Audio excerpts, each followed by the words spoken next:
Bom dia, meus irmãos, que a graça e a paz do nosso bom Deus abençoe a sua vida por meio da leitura que nós faremos hoje dos capítulos de número 25 e 26 do primeiro livro das Crônicas.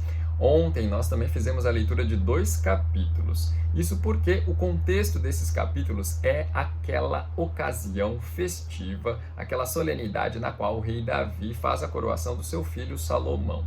Vimos que dentre os participantes estavam também os levitas. E ontem nós vimos algumas das atribuições que Davi passou para os levitas exercerem, tanto no culto ao Senhor, lá no templo, como também outras atividades que eles exerceriam no reino de Israel. Ontem vimos especialmente também as atividades exercidas pelos sacerdotes. E hoje nós veremos as funções exercidas por outros levitas, que no capítulo 25 nos diz a respeito dos cantores. O capítulo de número 26 fala tanto dos porteiros como também dos guardas, tesouros e por último fala dos oficiais e juízes. Então vamos à leitura do texto e ver o que ele nos traz de informações a respeito desses levitas. Capítulo de número 25 diz assim: Davi, juntamente com os chefes do serviço, separou para o ministério os filhos de Asaf, de Emã e de Jedutum, para profetizarem com harpas, alaúdes e símbolos.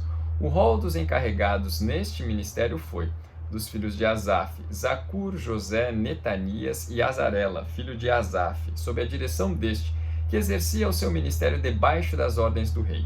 Quanto à família de Jedutum, os filhos Gedalias, Zeri, Jesaías, Asabias e Matitias, 6, sob a direção de Jedutum, seu pai, que profetizava com harpas em ações de graças e louvores ao Senhor.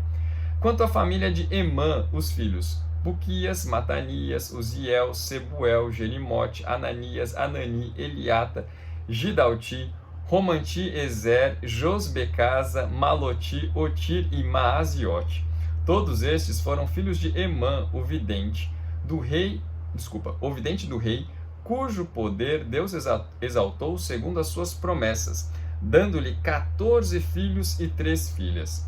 Todos estes estavam sob a direção, respectivamente, de seus pais, para o canto da casa do Senhor, com símbolos, alaúdes e harpas, para o ministério da casa de Deus, estando Asaf, Jedutum e Emã debaixo das ordens do rei. O número deles, juntamente com seus irmãos instruídos no canto do Senhor, todos eles mestres, era de 288. Deitaram sortes para designar os deveres, tanto do pequeno como do grande, tanto do mestre como do discípulo. A primeira sorte tocou a família de Asaf e saiu a José. A segunda a Gedalias, que com seus irmãos e seus filhos eram 12 ao todo. A terceira a Zacur, seus filhos e seus irmãos, 12. A quarta a Isri, seus filhos e seus irmãos, 12. A quinta a Netanias, seus filhos e seus irmãos, 12. A sexta a Buquias, seus filhos e seus irmãos, 12. A sétima a Gesarela, seus filhos e seus irmãos, 12. A oitava a Jesaías, seus filhos e seus irmãos, 12. A nona a Matanias, seus filhos e seus irmãos, 12. A décima a Simei, seus filhos e seus irmãos, 12. A undécima a Azarel, seus filhos e seus irmãos, 12. A duodécima a Asabias, seus filhos e seus irmãos, 12. A 13ª a Subael, seus filhos e seus irmãos, 12. A 14ª a Matitias, seus filhos e seus irmãos, 12. A 15ª a Jerimote, seus filhos e seus irmãos, 12. A 16ª a Ananias, seus filhos e seus irmãos, 12. A 17ª a Josbecasa, seus filhos e seus irmãos, 12. A 18ª a Anani, seus filhos e seus irmãos, 12.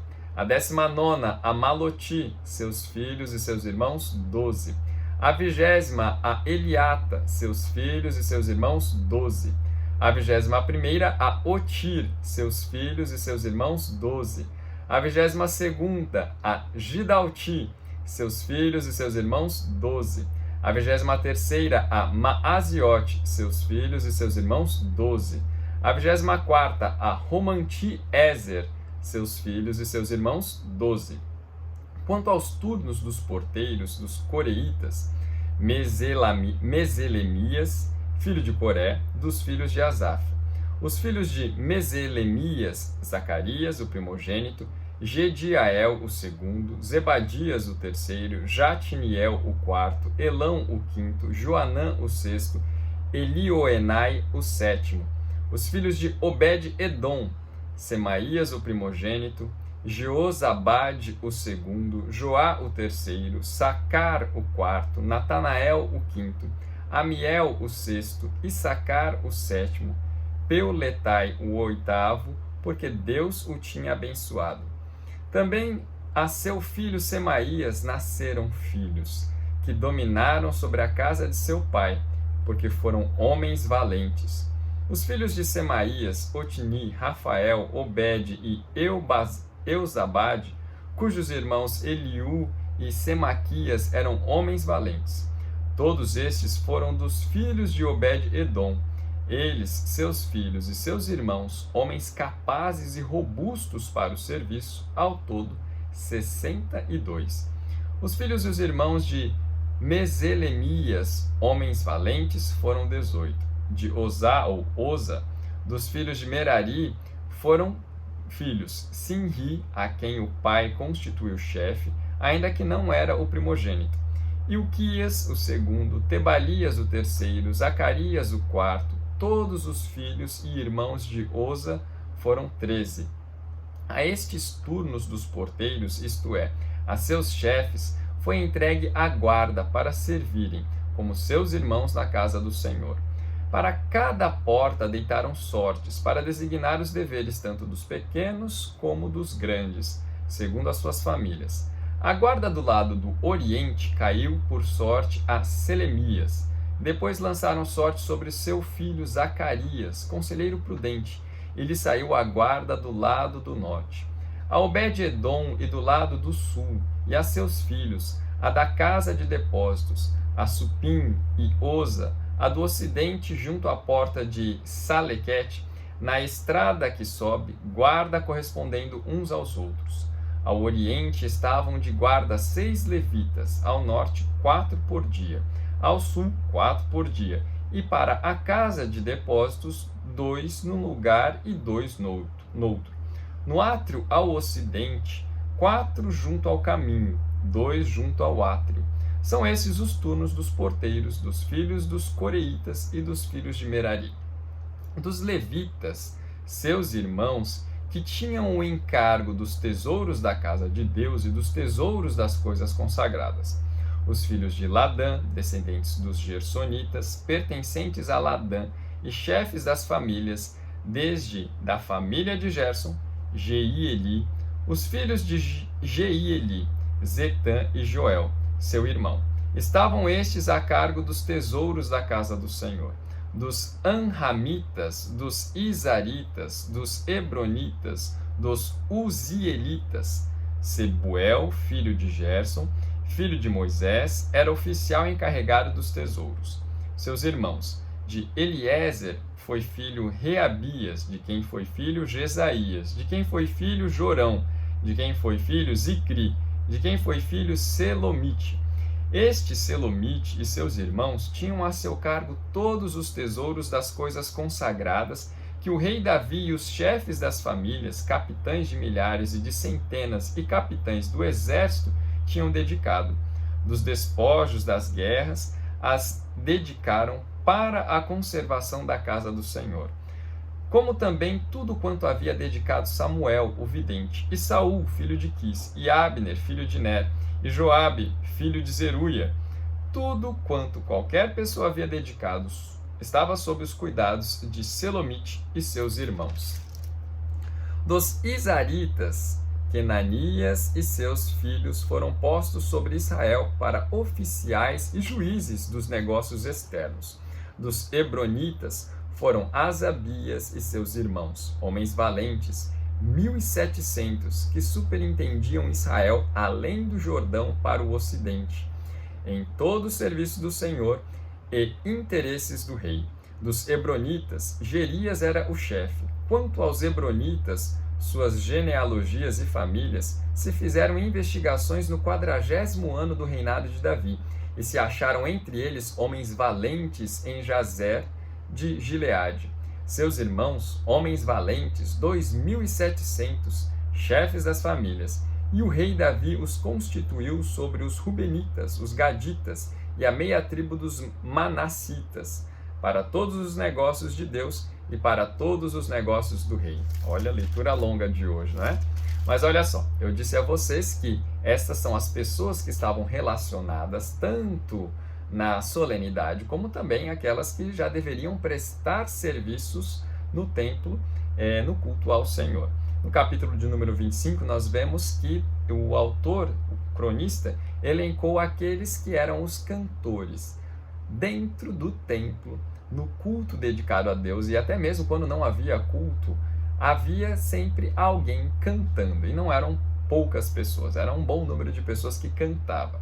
E havia um esquema de revezamento para não ficar pesado para ninguém, ou seja, cada um tinha que respeitar a sua escala de serviço e deveria comparecer para fazer isso. É interessante notar que o texto fala logo no começo que estes eram todos de uma família específica, eram todos da família de Asaf, de 3 famílias, né? Da família de Asaf, Emã e Gedutum. Então os cantores eram sempre descendentes desses 3 homens. E eles profetizavam. E eles profetizavam com acompanhamento musical. É interessante ver isso, né? Quando nós olhamos para o primeiro livro de Samuel, quando fala que Saul foi a determinado lugar, que não me lembro agora, e lá ele foi encontrado profetizando junto aos profetas, o texto nos diz que aqueles profetas, eles profetizavam acompanhado de instrumentos musicais. E também há uma outra passagem que eu não me lembro agora da Bíblia, se eu não me engano, é com Eliseu. O profeta Eliseu também, em certa ocasião, profetizou acompanhado por instrumentos musicais. Quando a gente fala de profetizar, muitas pessoas têm a tendência a imaginar alguém que tem alguma evidência de algum fato futuro e vai revelar no presente aquilo que vai acontecer no futuro. Isso é fato, é verdade. Os profetas também faziam isso. Não todos, mas os profetas também faziam isso, que nós chamamos de vidência. Não é à toa que eles são chamados também de videntes. E nesse texto mesmo nós vimos alguns que são chamados de videntes do rei, ou seja, aqueles que profetizavam para o rei. Mas a profecia nada mais é do que dizer aquilo que o Senhor Deus revela. Revelação essa que pode ser especial por meio, quando eu digo especial, não estou entrando no conceito teológico de revelação especial, mas estou falando especial no sentido diferente. Diferente como? Diferente pelo fato de ser uma revelação feita através de um sonho, como nós vemos tantos profetas dizerem que enquanto dormiam no seu sono noturno receberam uma revelação do Senhor, mas também a profecia pode ser simplesmente ensinar, replicar aquilo que já era conteúdo revelado pelo Senhor nas Escrituras. Então, os levitas, eles tinham a responsabilidade, sim, de revelar aquilo que Deus já havia revelado. Eles tinham a responsabilidade de tornar conhecido aquilo que Deus já havia revelado e que estava nas Escrituras. Mas eu não estou dizendo com isso que essas profecias aqui que os levitas faziam fossem exclusivamente de um tipo. Não, pode ser tanto de uma quanto de outra. O Senhor Deus tomava os seus profetas e fazia com que eles falassem ali e ao mesmo tempo que tivesse acompanhamento musical. Como também poderia ser que os levitas que profetizavam eram aqueles que estavam ensinando, replicando conhecimento, e quando faziam isso, também eram acompanhados por instrumentos, né? Mas tem um fundo musical para a profecia interessante, né? Torna a coisa mais bonita. Então, além disso, é dito que todos eles exerciam o ministério dele debaixo das ordens dos reis, ou no caso do rei, né? No caso aqui de Davi e posteriormente do rei que viesse, que seria Salomão. Então, eles tinham o dever de obedecer às determinações feitas pelo rei e não dos sacerdotes, a menos que o rei delegasse ao sacerdote passar alguma coisa para esses cantores. E olha, quando eles profetizavam, o verso número 3 diz que eles profetizavam fazendo ações de graças e louvores ao Senhor. Se é dito que faziam ações de graças, isso quer dizer que eles reconheciam os atos do Senhor no meio dessas profecias, eles lembravam a história do povo de Deus, lembravam da providência divina e atribuíam todas as maravilhas às mãos de Deus e não deles mesmos. Isso que é ações de graças, né? Reconhecer quem de fato fez e tributar a honra do feito a quem realizou o feito. No caso, então, as profecias eram ações de graças a Deus e também louvores ao Senhor. Louvores ao Senhor quer dizer fazer elogios com base naquilo que é verdadeiro. Você não vai dizer de alguém que aquela pessoa é bonita sendo ela feia, né? Que isso seria uma mentira. Você precisa conhecer a pessoa para poder dizer a verdade a respeito dela. Se você diz a verdade a respeito dela e sendo esta verdade uma característica boa, digna de elogio, então isso, quando você elogia a pessoa pela qualidade boa que ela tem, você está louvando a pessoa. Isso tudo para poder explicar que essas profecias, o conteúdo dessas profecias dos levitas eram ações de graças e louvores ao Senhor. E olha só que o verso de número 6 diz que tudo isso, todos esses estavam sob direção, respectivamente, de seus pais, para canto da casa do Senhor. Nós não vemos, meus irmãos, nenhum texto na Bíblia que proíba essa atitude de cantar na casa de Deus. Não vemos também nenhuma lei dizendo o contrário, que não deveria ser feito isso. Deixa eu explicar melhor isso. Existem pessoas que dizem que o canto na igreja foi invenção humana e não é algo que Deus queira.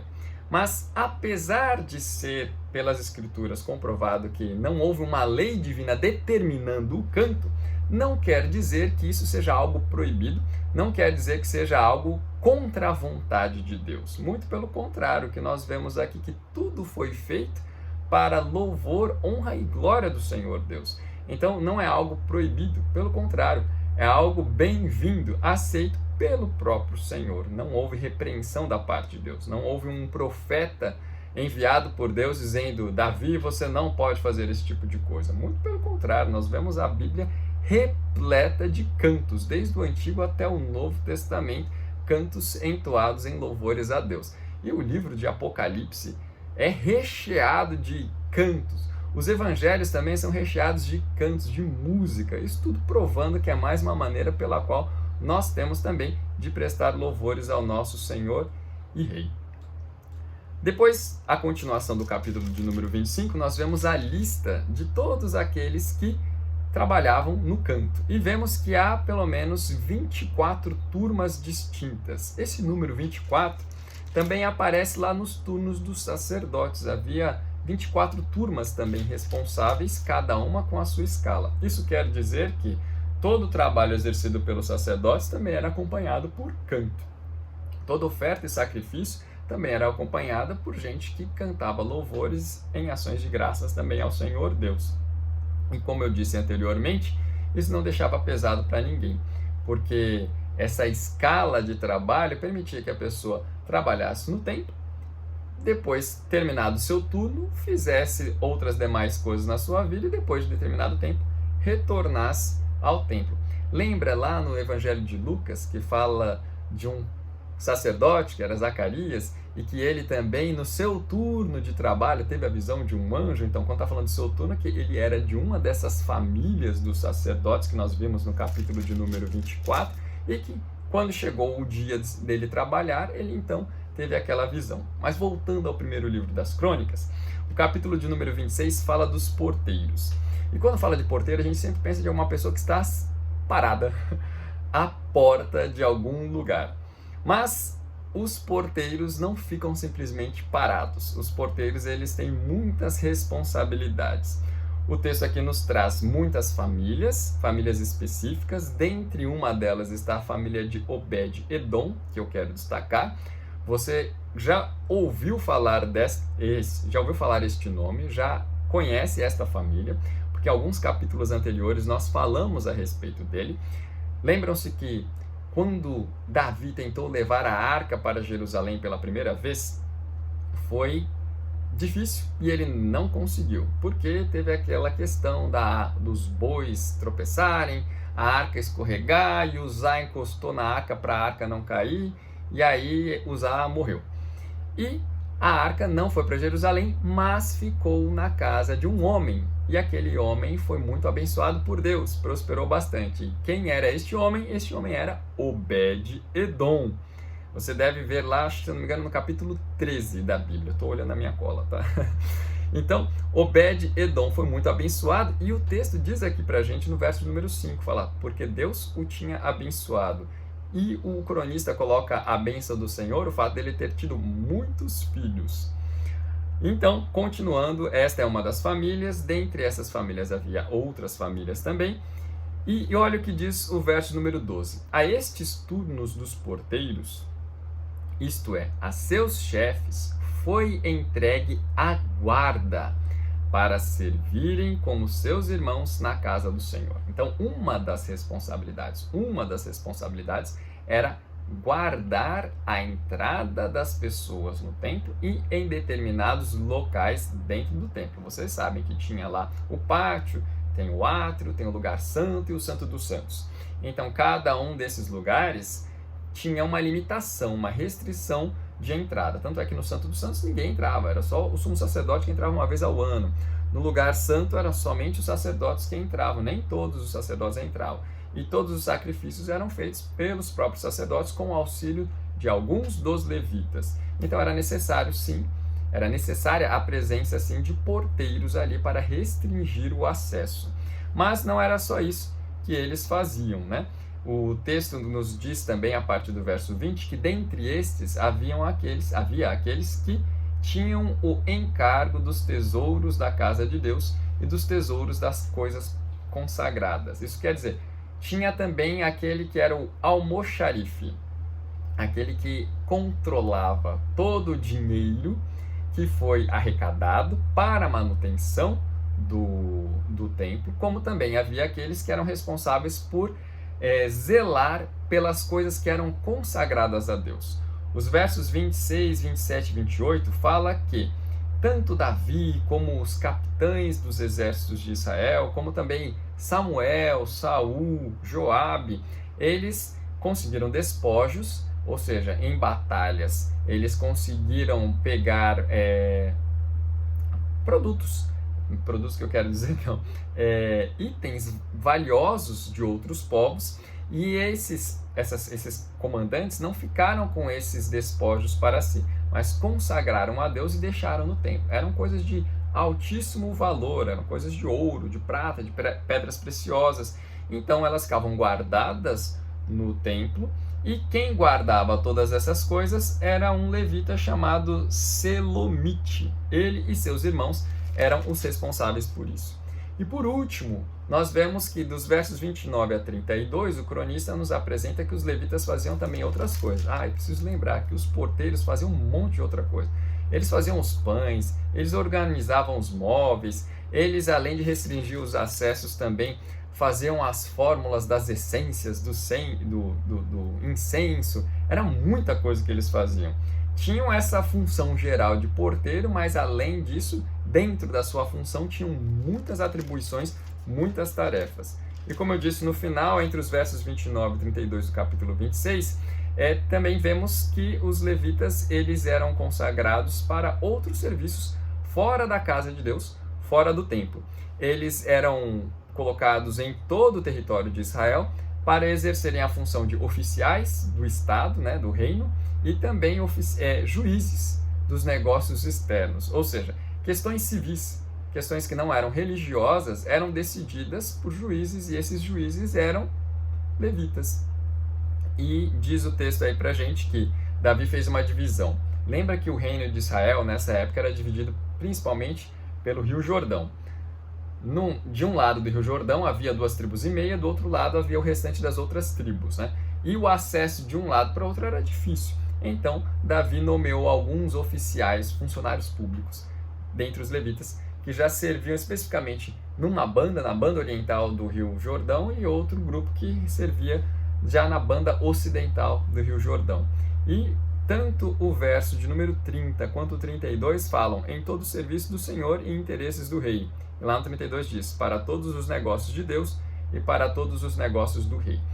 Precisamos lembrar que Israel era uma teocracia. O rei é o próprio Deus, que reina por meio de um escolhido seu, que no caso aqui é o rei Davi. Saul reinou como rei do povo, mas Davi não é rei do povo, é rei sobre o povo. Ele é rei de Deus, escolhido por Deus para governar em nome de Deus sobre o povo. Então, todos os negócios, religiosos ou civis, deverão ser feitos conforme a vontade de Deus e para a glória de Deus. Portanto, o texto aqui não faz muita diferenciação entre um e outro. Coloca todos os negócios de Deus e todos os negócios do rei. São exercícios realizados, cumpridos pelo mesmo tipo de pessoa, os levitas. O vídeo já ficou longo, 25 minutos. Encerro por aqui. Amanhã, no capítulo de número 27, nós ainda veremos outros levitas que exerciam outras funções, mas também veremos um pouco a respeito dos militares e de outros líderes civis. E isso nós veremos até o capítulo de número 28, se não me engano. Depois, a partir do 28, aí voltamos à solenidade em si, quando Davi faz a transferência da coroa para o seu filho Salomão. Que Deus abençoe você, que você tenha um ótimo dia e nos vemos amanhã, se Deus assim nos permitir. Tchau, tchau.